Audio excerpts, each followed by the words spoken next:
هلو، شلونكم؟ اليوم الفيديو راح احكي بيه كله عراقي. هاي الاكله غريبه للمصريين ومشهوره جدا للعراقيين، وهي باقيلا بالدهن. اول شيء نقعنا الباقيلا لمده 24 ساعه، وهسه راح نسلقها سوا.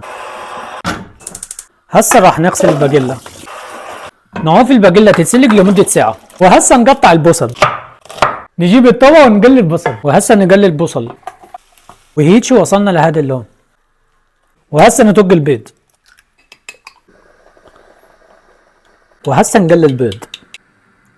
وهنا الباقيلا استوت باعوا. وهيك خلصنا البيض. ونجيب خبز عراقي وننقع الخبز بالباقيلا. وهسه نطلع الخبز، وهسه نحط الباقيلا عليها، وبعدين نحط البيض ونحط عليها البصل ونعصر عليها ليمون. وهسه الدهن، ونزين بالبصل ورشة بطنج. وهاي الشكل النهائي للباقيلا بالدهن. يلا ناكل بسم الله.